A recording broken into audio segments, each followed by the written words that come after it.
One of the biggest mistakes people make in retirement planning is thinking the hard part was saving the money. It was not. Saving the money was difficult. Yes. But once the pile exists, the deeper question arrives. How do you turn that pile into a stream of income that lasts as long as you do? That is where the real tension begins. Because the moment you retire, your relationship with money changes for decades. Money was something you earned, saved, and built. Now it must become something else. Now it must pay you back. Now it must support your life without the help of a paycheck. And that is where many very smart people become far less certain than they expected.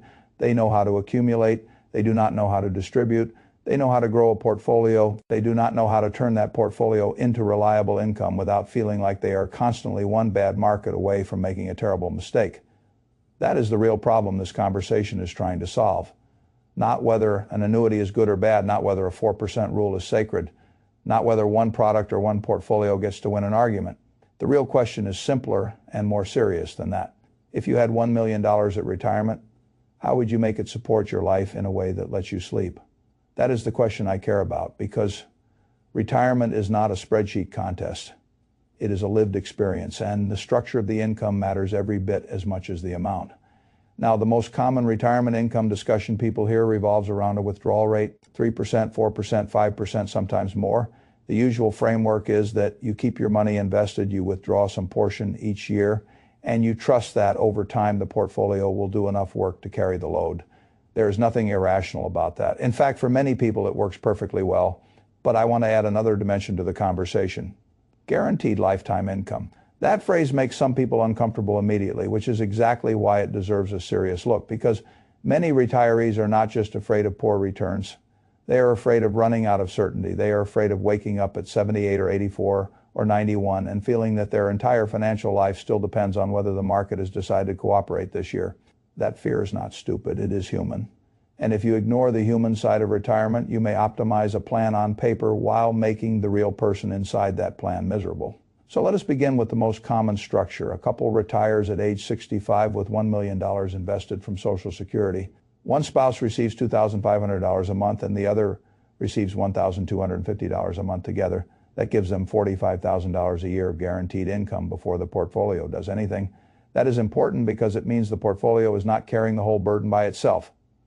Now let us say this couple wants to spend $95,000 a year. That is the lifestyle they want. That means Social Security covers $45,000 and the remaining $50,000 has to come from the portfolio. On a $1 million portfolio, that is a 5% withdrawal rate. Now, a lot of people hear 5% and immediately go searching for some rigid rule book. I do not think that way. Rules are useful, but reality is more nuanced. A 5% starting withdrawal rate can absolutely be manageable in a great many historical environments, especially if spending is flexible and if there is already a reliable floor from Social Security. That last part matters enormously because when people discuss withdrawal rates in the abstract, they often forget that a household with Social Security is not the same as a household depending on portfolio withdrawals for every dollar. A strong income floor changes the pressure on the portfolio. That is why broad statements about safe withdrawal rates are less useful than people think. Context matters. Now, to keep this example disciplined, let us assume something a little conservative. Let us assume this couple wants to hold their spending level steady rather than naturally reducing it over time. In real life, many retirees do spend less. As they age, travel declines, certain lifestyle costs decline, some discretionary expenses soften, but we will not count on that here. We will assume they pull the same $50,000 from the portfolio every year. And because this couple is relying on the portfolio for a meaningful chunk of their annual income, let us assume they invest somewhat conservatively, not recklessly, not maximum growth, something balanced enough to pursue a real return of about 5.5% over time after inflation. Now think about what that means. If the portfolio is growing in real terms at 5.5% and they are withdrawing 5% of the original portfolio annually, then over long stretches the portfolio can still grow even while funding retirement. That is the part people often miss. A portfolio is not a bucket that only empties. It can still be a machine while it is paying you. So in a smooth, long-run scenario like this, by age 70, the couple's IBS portfolio might rise to about $1.03 million. By age 80, it might be around $1.1 million. By age 90, it might be just under $1.3 million. Over 25 years, They would have withdrawn roughly $1.25 million from the portfolio and still have around $1.3 million left. That is a powerful result. It means they effectively spent more than the original size of the portfolio while preserving the capital base. This is the classic portfolio. First retirement framework, Social Security provides the floor. The portfolio fills the gap. If the market behaves reasonably well and the retiree behaves reasonably well, the structure can work beautifully. So why would anybody complicate this with guaranteed lifetime income? Because this elegant structure carries a burden. The burden is that the portfolio has to keep behaving. The retiree has to keep trusting it, and the retiree has to be psychologically capable of living with that uncertainty through every correction, every recession, every bear market, every sequence of return scare, every ugly headline, every period where the account balance looks like it is moving the wrong way at exactly the wrong time. That burden is not trivial. The younger you are, the easier it is to intellectualize market volatility. The older you are, the less charming market volatility feels. When you are 35, a decline looks like opportunity. When you are 75, it can look like a threat to your dignity. That is why retirement planning becomes a different psychological game than accumulation planning. Now let us introduce the second approach. The hybrid plan, same couple, same age 65, same $1 million saved, same Social Security, but now instead of leaving the entire $1 million in the portfolio, they take $400,000 and use it to buy an immediate annuity. This is where people need to slow down because the word annuity gets thrown around carelessly. There are many different annuities. Some are sensible, some are overpriced, some are useful in very specific circumstances, some are sold badly and understood even worse. The version that matters for this discussion is a simple single premium immediate annuity. That means one lump sum goes to the insurer, and in exchange the insurer starts sending regular income payments. That is the essential trade. You give up control of a chunk of capital. You receive contractual income. The insurer takes on the burden of making the payments and of managing the longevity risk behind them. Now, what determines the size of that income? Several things. Age matters, interest rates matter, payout option matters, gender can matter, guarantees for heirs matter, inflation features matter. All of those variables shift the quote. That is why I do not like people making annuity pronouncements without understanding the structure, because structure is everything here. In this example, the couple uses a version with a refund provision. That means if they die before receiving at least the original premium back, the unused portion goes to heirs. That sounds small, but it matters psychologically because it softens one of the most common objections people have. They do not want to feel that if they die early, the insurance company simply keeps all the capital and the family gets nothing. The refund provision addresses that concern, though it lowers the payout a little in the source case. That $400,000 immediate annuity produces roughly $2,300 a month, which is about $27,600 a year. Now pause and look at the new income structure. Social Security still gives them $45,000 a year. The annuity adds $27,600 a year. That means their guaranteed income floor is now $72,600. And remember, they still want to spend $95,000. So now the portfolio does not need to generate $50,000. It only needs to generate about $22,400. That changes everything. This is the part people who hate annuities sometimes refuse to admit. The moment you shrink the burden on the portfolio, that dramatically you change the entire shape of the retirement, you change the role the portfolio has to play, you change the pressure, you change the emotional experience, and often you change how the portfolio can be invested, because with the floor now stronger, the couple may be comfortable taking a bit more market exposure with the remaining $600,000. They are no longer depending on that portfolio for the majority of their spending. That gives them more room, more flexibility, more emotional distance. So let us say the remaining portfolio earns a 7% real return over time, and they withdraw the required $22,400 every year. Again, at a smooth long run scenario by age 70, that remaining portfolio may be a little over $700,000. By age 80, it may be over $1 million. By age 90, it could be around $1.8 million. At the same time, the annuity would have paid them $690,000 over 25 years, which is more than the $400,000 they originally committed. And Social Security would have contributed another $1.125 million over that same period. Now stop and look at what happened. The guaranteed floor got much stronger. The portfolio burden got much lighter. The portfolio itself had a better chance to grow because it was not being asked to do as much spending work. This is where the conversation becomes interesting. Not because one approach is obviously better, because now the trade-offs become visible, and the trade-offs are what retirement decisions are really made of. The first trade-off is mental, and I think it is the biggest one. With a portfolio-first strategy, many people like the idea that the principal still feels like theirs. They may spend the growth, they may take distributions, but psychologically they still imagine that the principal is sitting there, intact, available, controllable, and annuity changes that feeling. When you annuitize part of the portfolio, you are converting capital into cash flow. That sounds obvious. But many people never emotionally digest what it means. It means that lump sum is no longer liquid wealth under your direct command. It has become an income contract. Some retirees find that comforting. Others find it intolerable. That is not a math issue. It is a control issue.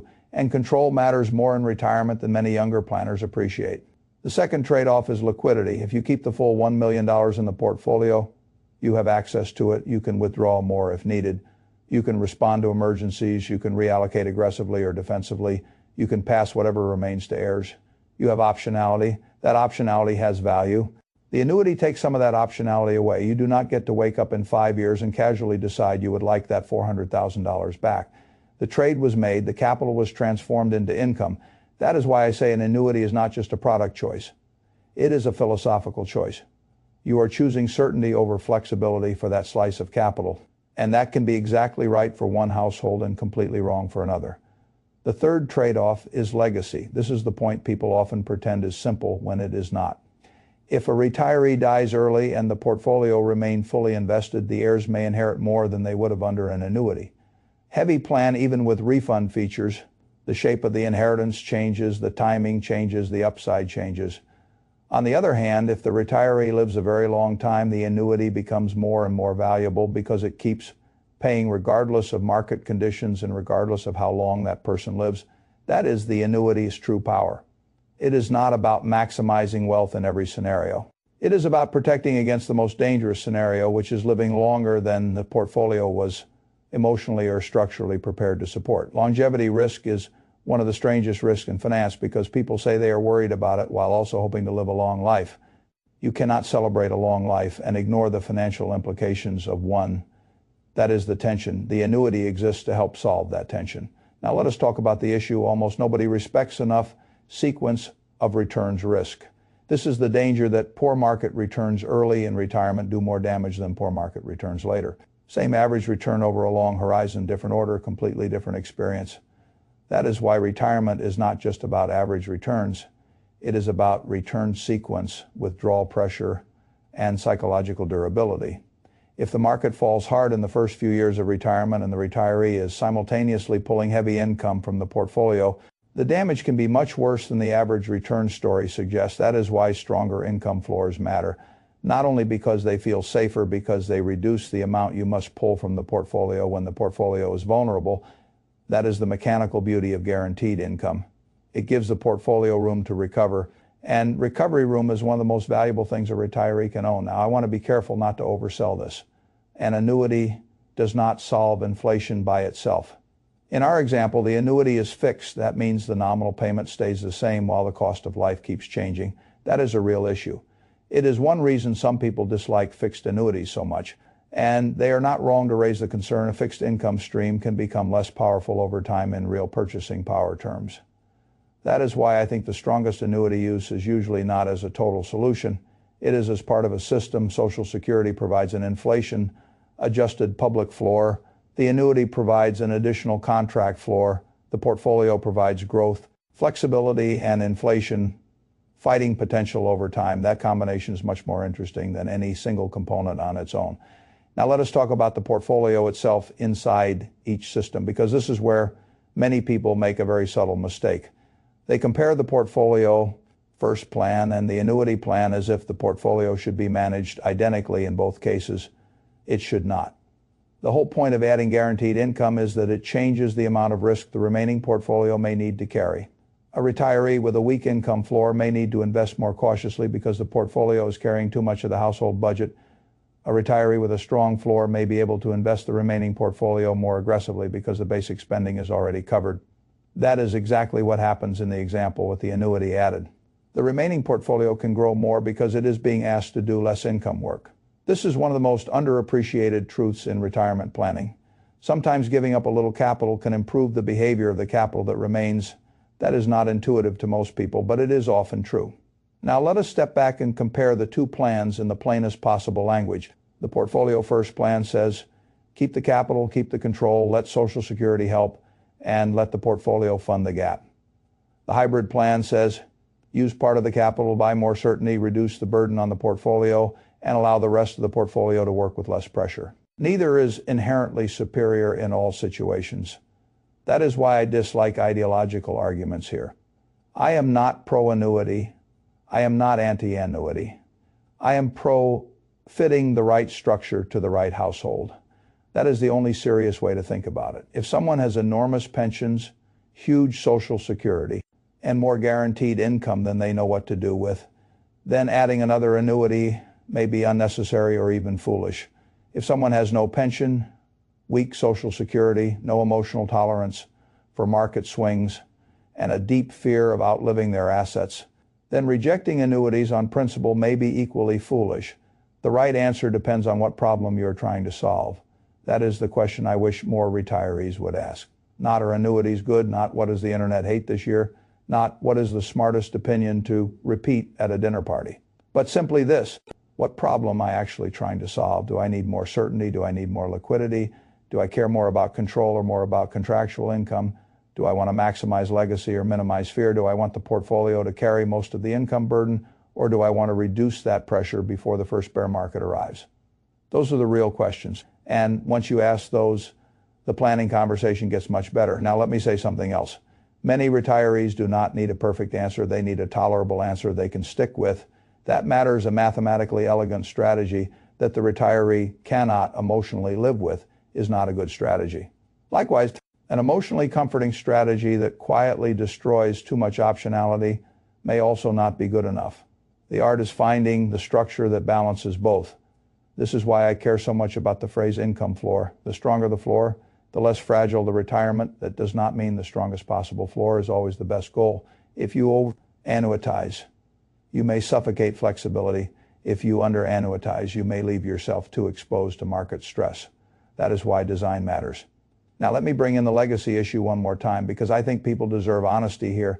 There is a seductive comfort in saying, I want to leave everything invested for the heirs. I understand that instinct, but I also think it can go too far. A retirement plan is first supposed to retire the retiree. Only after that does it become an inheritance plan. Too many people subconsciously design retirement in service of their heirs while quietly starving their own peace of mind. I do not admire that. I think heirs matter. I think legacy matters. But I do not think retirees should be forced to live under financial tension for 20 years just to preserve the illusion of untouched principle. If an annuity helps a retiree live with more confidence, more dignity, and less fear, that has real value. That value may not appear neatly in a spreadsheet, but it is real. And by the same token, if keeping the money in the portfolio gives the retiree a sense of agency, flexibility, and comfort that they genuinely need, then that has value too. Again, no ideology, only fit. Now, if you want my broad framework, it is this: a portfolio. Funded retirement plan can absolutely work when there is already a decent guaranteed floor. The withdrawal need is manageable, the portfolio is invested sensibly, and the retiree can handle market uncertainty without self-sabotage. A hybrid plan that adds an annuity can be extremely powerful when the retiree wants to reduce portfolio pressure, strengthen guaranteed income, guard against longevity risk, and create a more stable emotional retirement experience. Neither structure eliminates trade-offs. The portfolio plan preserves more liquidity and control. The annuity plan purchases more certainty and often makes the remaining portfolio more resilient. That is the real comparison. Now let me finish with the thing I think matters most. Retirement income is not just a portfolio problem. It is a design problem. It is about how the pieces work together: Social Security, portfolio, annuity, pension, if there is one, spending flexibility, legacy wishes, risk tolerance, longevity. All of those pieces interact. And when they interact well, retirement starts feeling less like a gamble, more like a structure. That is what people are really trying to buy. Not a product, not a return, a structure that can survive uncertainty and still keep paying the bills. So if you remember one thing from all of this, let it be this: The stronger you make the income floor in retirement, the less your happiness depends on what the market does next month. That does not automatically mean you need an annuity, but it does mean you need to think very seriously about how much certainty you want, how much flexibility you need, and what trade you are actually making between the two. Because once you can see that trade clearly, you stop arguing in slogans and you start planning like someone who actually intends to live through retirement, not just calculate it.